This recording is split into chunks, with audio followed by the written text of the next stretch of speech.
Good morning, everyone. Thank you for standing by. This is Henrik Finger from Investor Relations.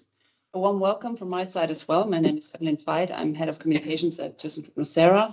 Welcome to thyssenkrupp nucera's joint press, analyst and investor conference on our Q3 and first 9 months 2025-2026 results. We are pleased you could join us today. Our CEO, Werner Ponikwar, and our CFO, Stefan Hahn, will guide you through the presentation, covering key business developments and the financial figures for the past quarter. Colleagues from Communications and Investor Relations are also here with us today. Now, before we start the presentation, some housekeeping. First, this call will be recorded and a replay will be made available on our website later. Second, today's presentation and potentially some answers to your questions may contain forward-looking statements. For additional information in this regard, please refer to the disclaimer. As usual, the presentation will be followed by a question and answer session for journalists and analysts. And with that, I'll hand over to you, Werner, for starting the presentation. Well, thank you, Evelyn. Thank you, Henrik. Good morning, everyone. Great to have you with us. Let me start by pointing out the main developments since the last quarterly update before deep diving into some of them. Several of these developments have already been communicated, and today we will place them in the broader context of our third quarter and first 9 months performance. We delivered another solid quarter, supported by the continued strong performance of our chlor-alkali business and disciplined project execution across both segments. Speaking of project execution, I would like to briefly draw your attention to the picture in the upper right corner. This image showcases the NEOM project and highlights the strong progress and momentum of our hydrogen projects as they enter the final development stages, with the 2.2 gigawatt electrolysis plant nearing completion. Overall, we expect the first hydrogen to be produced at some of our projects before the end of this calendar year. During the quarter, we have also propelled our emerging service business in green hydrogen forward. The service agreement with nucera marks an important milestone for our service strategy and underscores the strategic value of our growing installed base of 3.5 gigawatts.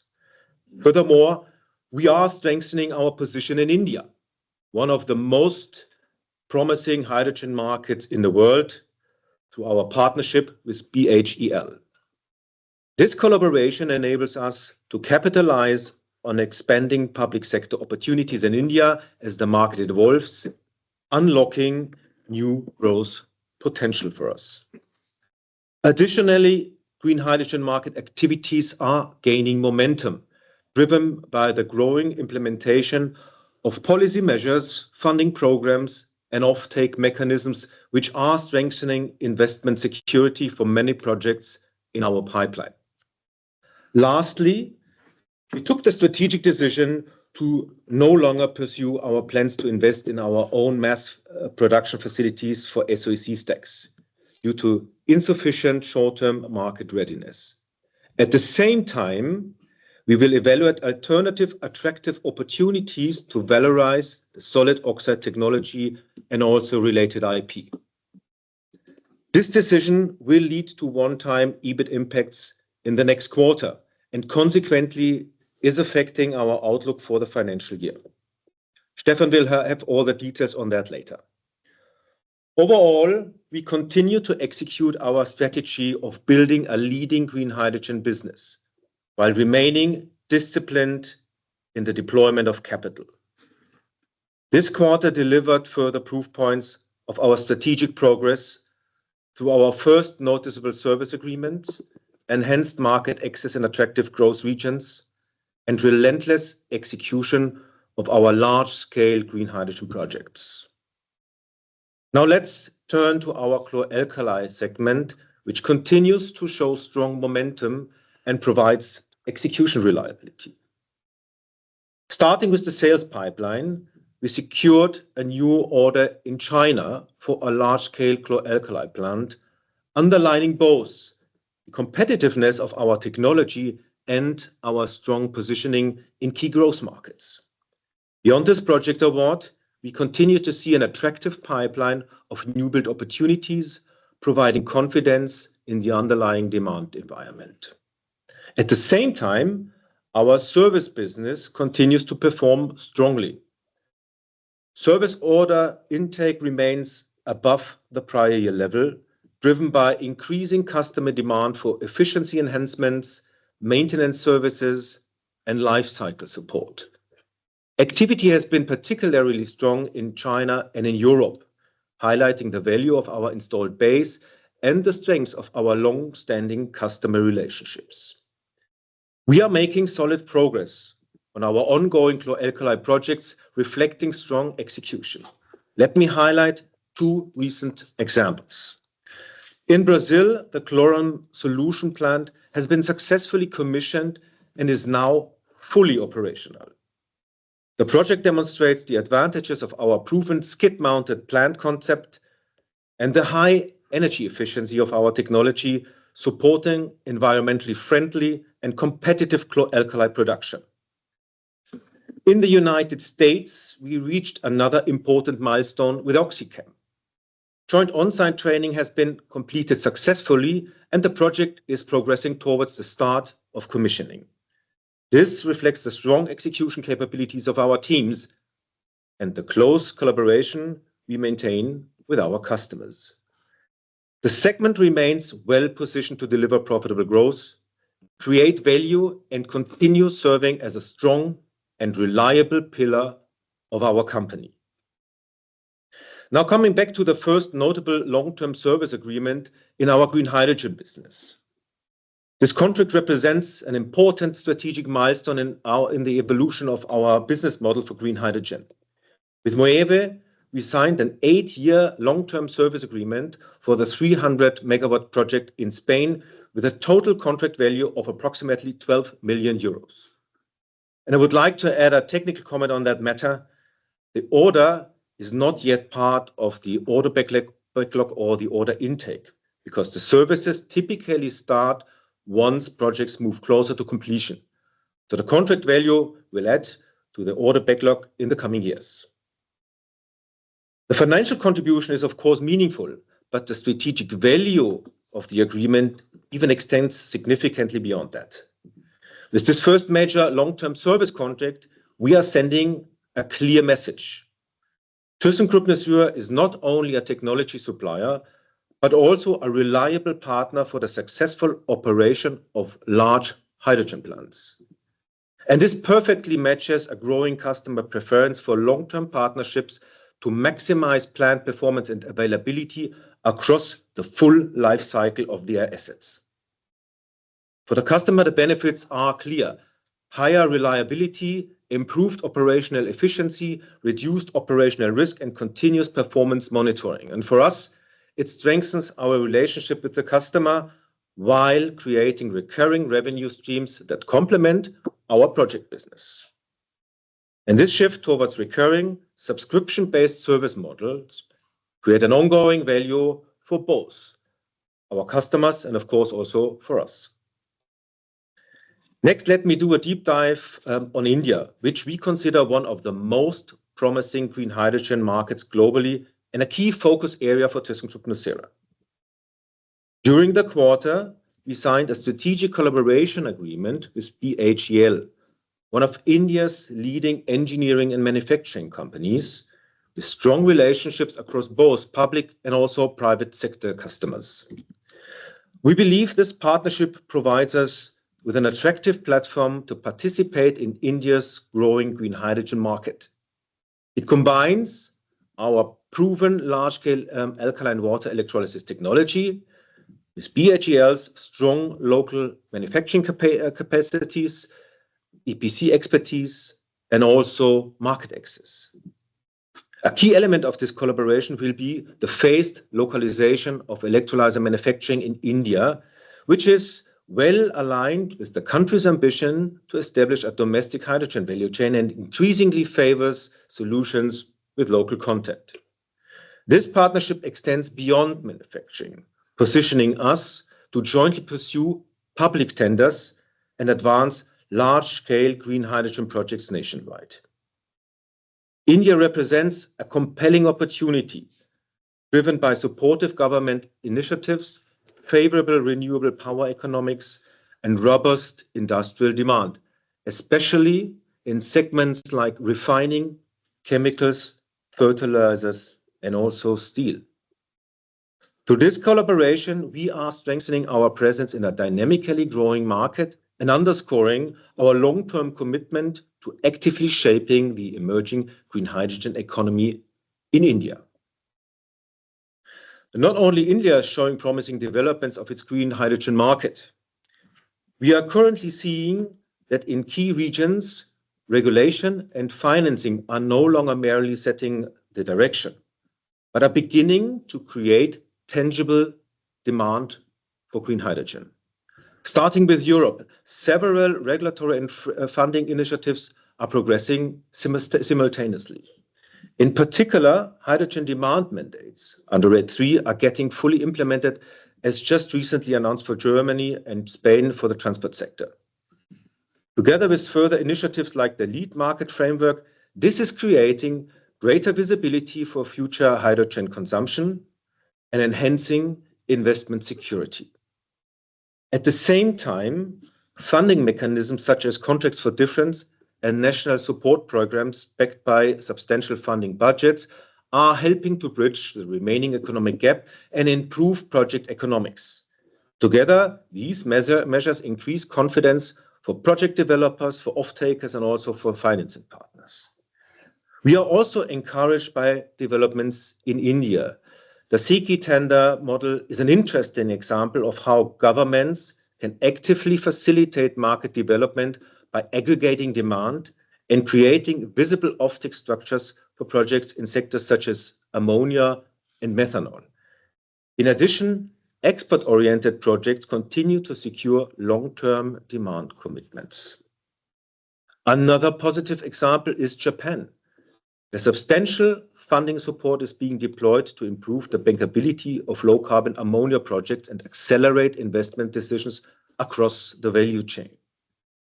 What is particularly encouraging is that we are no longer seeing isolated initiatives on the production side only. Instead, multiple demand drivers are developing in parallel across key regions, including regulation, funding support, offtake frameworks, and industrial decarbonization targets. These developments are contributing to a more favorable environment for project FIDs, and with that, the advancement of electrolyzer deployment.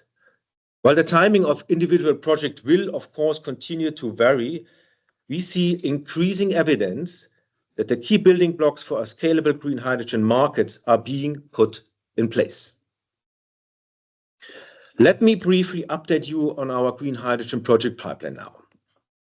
Compared to our last update, the overall picture remains stable with around 57 gigawatts on our total pipeline and approximately 14 gigawatts under actively pursued.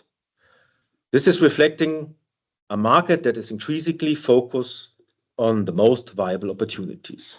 We continue to see encouraging momentum in selected regions, particularly in Europe and in India, where supportive policy frameworks and funding mechanisms are helping projects move forward. A key highlight is the continued growth in our portfolio of paid engineering contracts under execution, now representing approximately 1.9 gigawatt already. These projects underline the continued progress and increasing tangibility of our pipeline, demonstrating its evolving strengths. These are not just announced opportunities, but projects where we are already deeply engaged with customers and supporting project developments based on our technology and also our expertise. These paid engineering contracts, combined with the 3.5 gigawatt already under execution, demonstrate a clear path to future EPC awards and a growing service opportunity.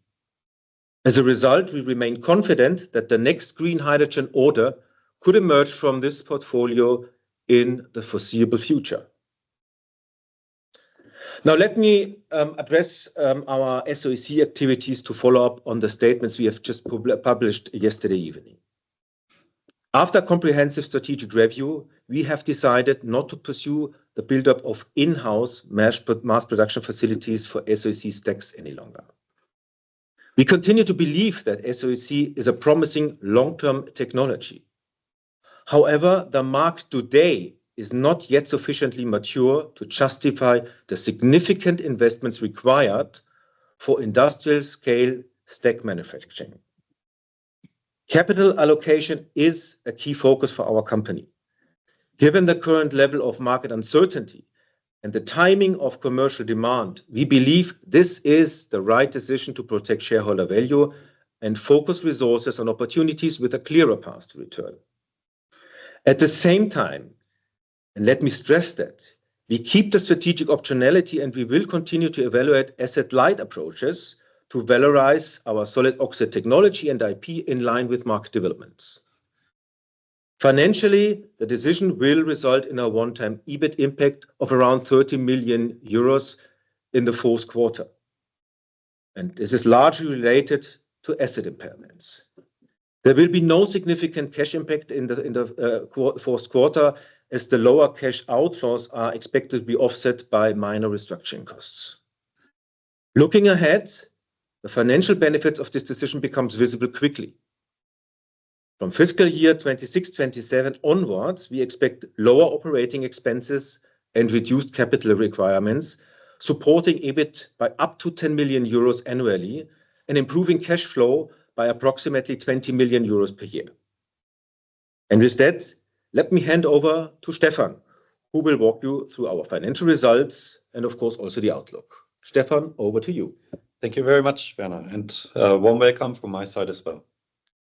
Ladies and gentlemen, let me walk you through the financial developments of the third quarter and the 9-month period. The third quarter showed encouraging order momentum and resilient earnings, while sales reflected lower year-on-year volumes. EBIT remained broadly stable year-on-year, even with the lower sales base. This was supported by an improved gross margin and a resilient contribution from our chlor-alkali business, which largely compensated for lower volume and weaker cost absorption in the green hydrogen. Free cash flow was negative in the third quarter, reflecting the expected timing of project-related cash flows. This development aligns with the normal quarterly volatility in our project business and reaffirms the strength of our financial position.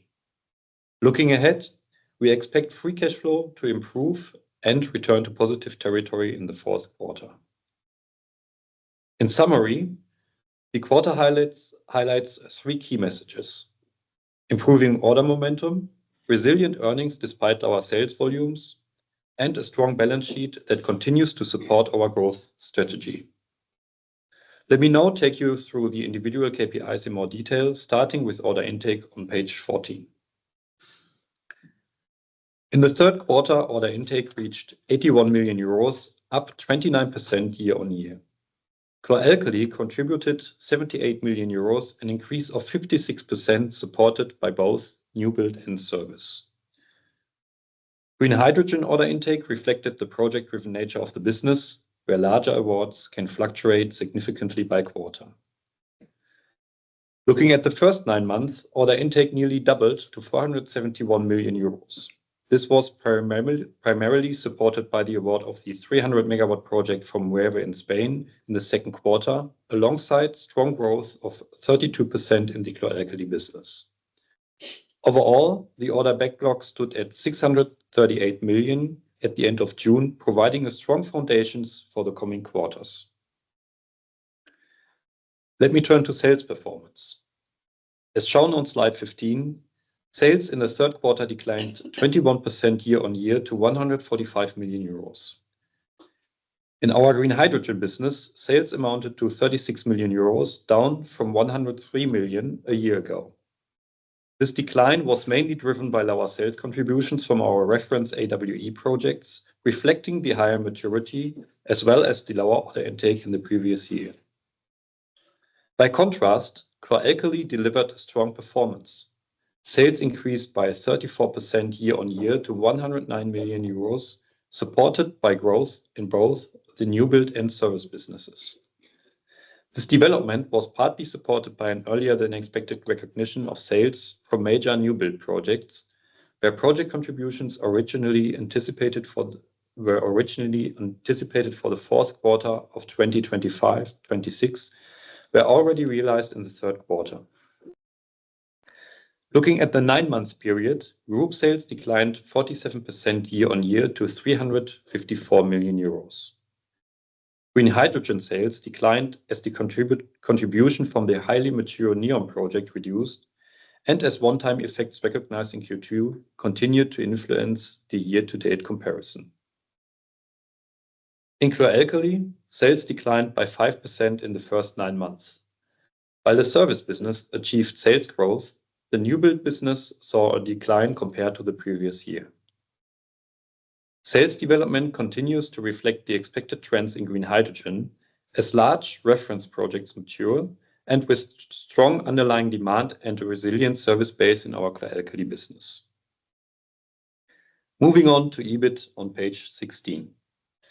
Starting with the third quarter, group EBIT was broadly stable year-on-year at -2 million euros, demonstrating the resilience of our business mix despite lower sales volumes. The key positive factor was a 3 percentage point improvement in gross margin at group level, supported by a higher contribution from our chlor-alkali business. In chlor-alkali, EBIT improved from 30 million euros to 50 million euros, reflecting higher sales volumes. In green hydrogen, EBIT declined moderately from -30 million to -70 million euros, mainly due to lower sales volumes. Overall, improved earnings in chlor-alkali largely compensated for the softer market environment in green hydrogen, resulting in a broadly unchanged EBIT performance for the quarter. For the first 9 months, group EBIT was -69 million euros compared to 4 million euros in the prior year period, primarily reflecting the 50 million euros of one-time project-related costs recognized in Q2 in green hydrogen. Excluding these one-off effects, the underlying operational performance developed more favorably than the reported figures suggest. Now, let me walk you through our operating cost development in the first 9 months. Starting with cost of goods sold, COGS declined year-on-year, largely in line with the lower business volume, particularly in green hydrogen. The decline was supported by the implemented cost-saving measures. At the same time, we achieved an improvement in gross margin quality, especially in chlor-alkali, supported by a more favorable project mix. SG&A costs remained stable at 56 million euros, reflecting strong cost discipline amid inflationary pressures. Our cost reduction initiatives are underway and are expected to contribute increasingly over the coming quarters.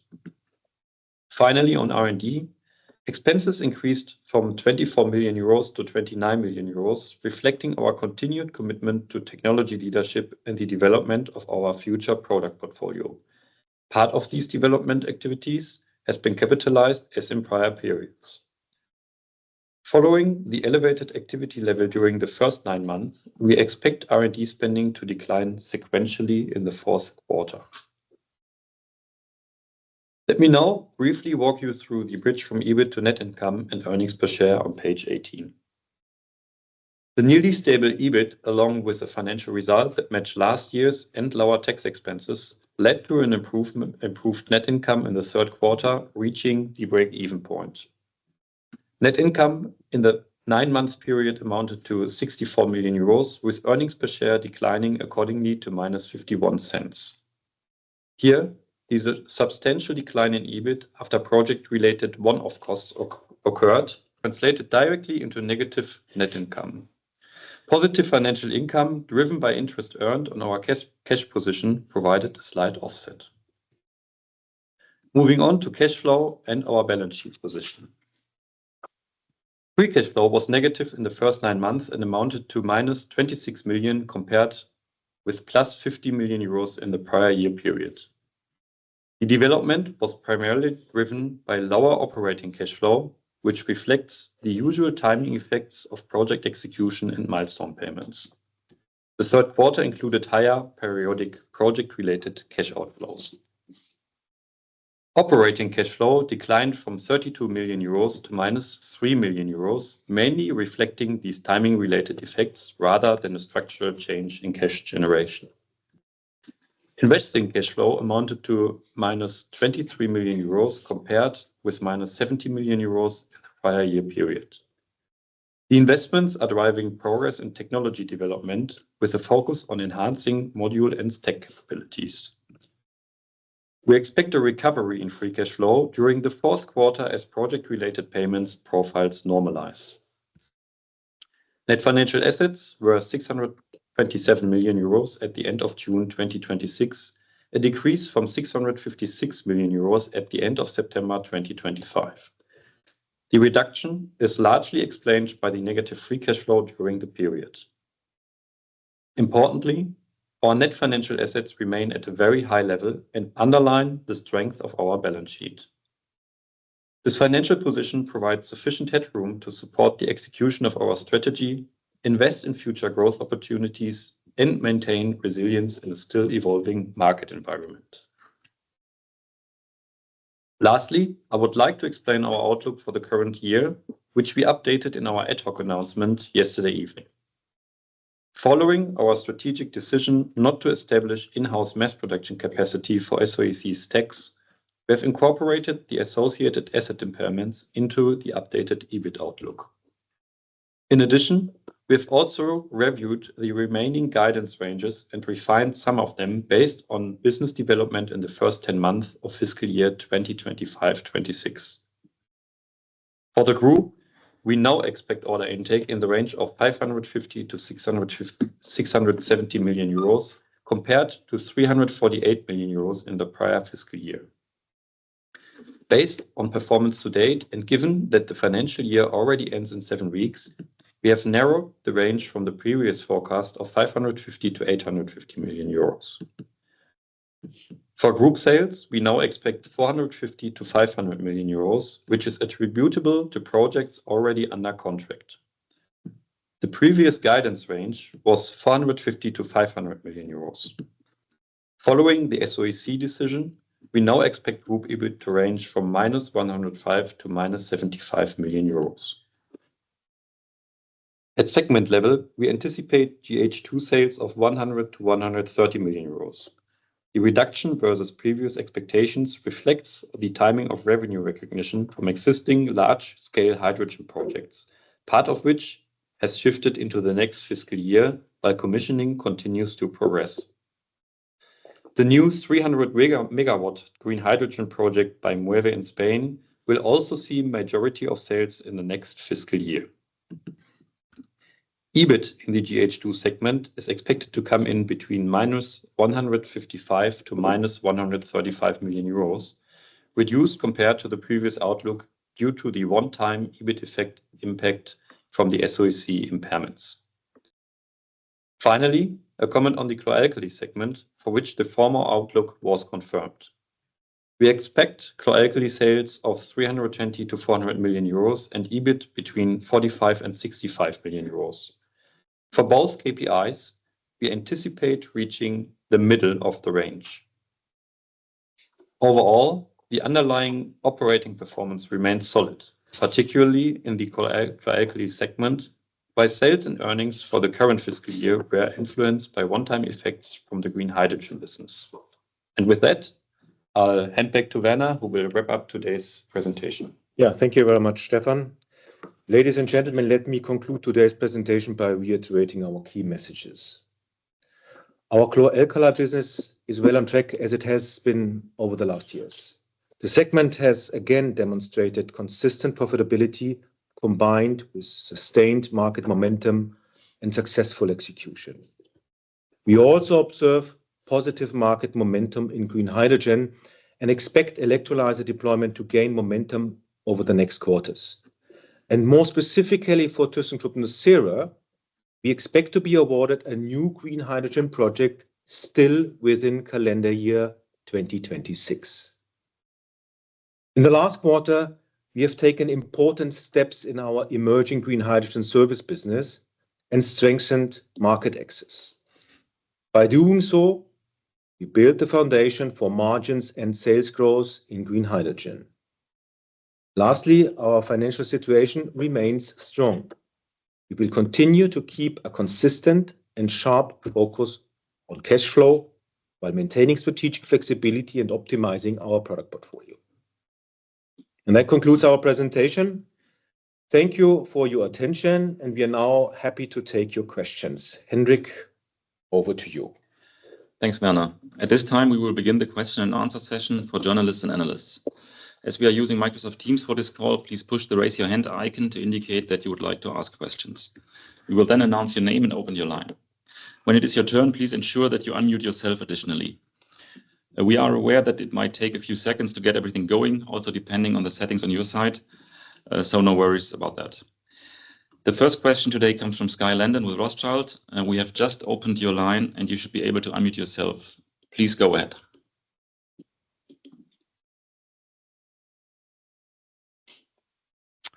Hi, thanks for the presentation this morning.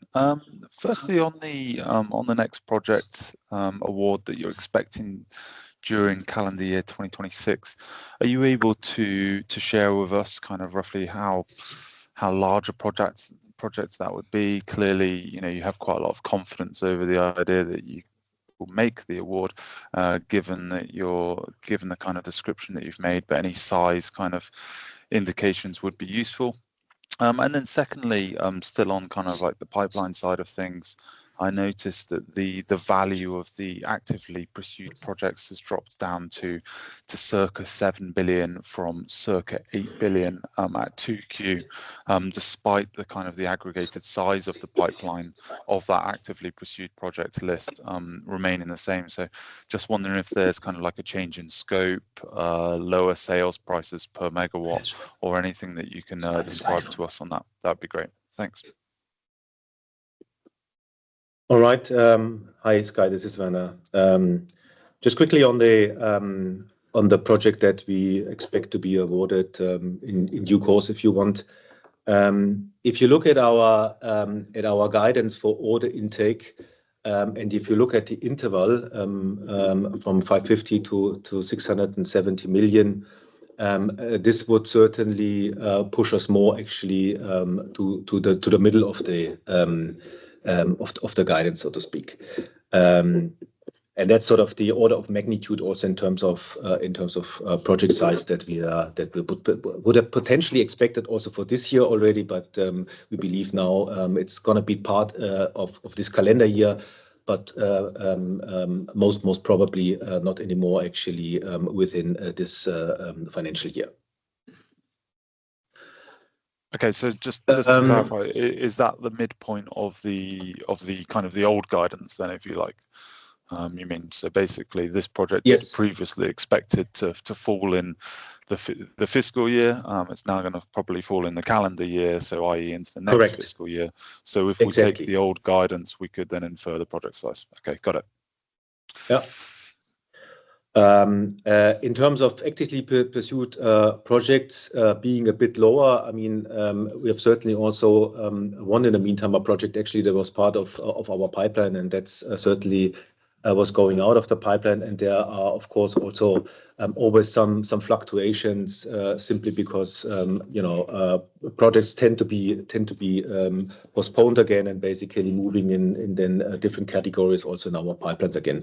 So this is not a general trend of lower actively pursued projects. It's rather, I would say, a minor fluctuation, which is quite natural in a still quite volatile market environment.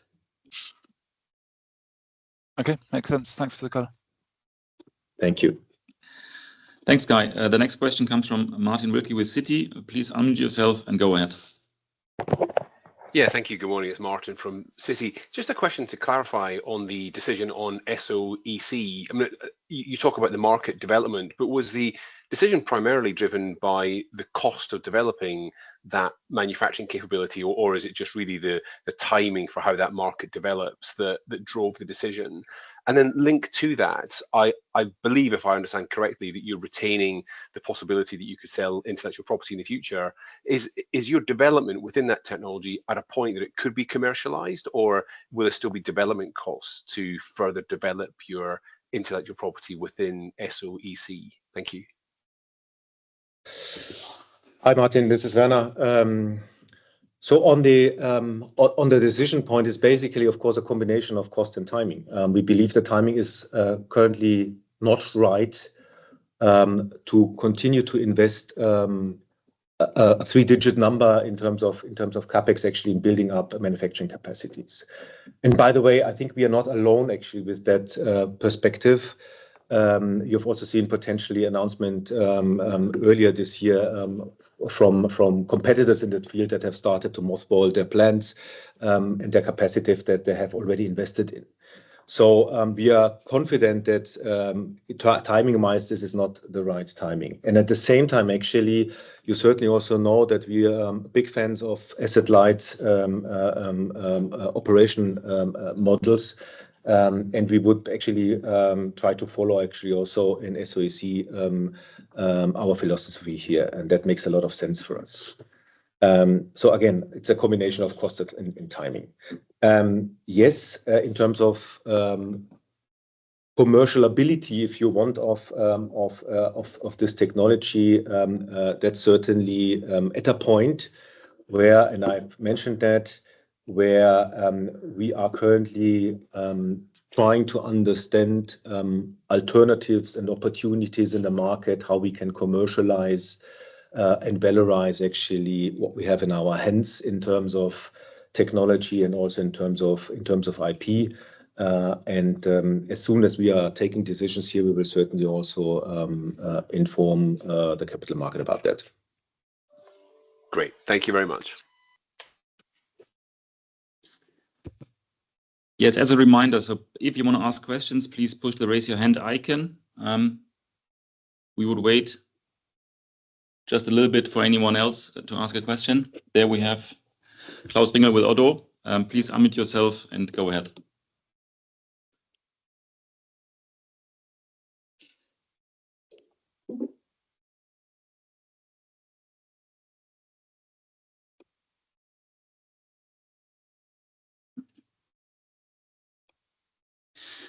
We can't hear you yet. Could you please unmute yourself additionally? Your line should be open, and then it would probably work. Yeah. Can you hear me now? Yes, it works now. Yeah. Hi. So yeah, good morning. Sorry.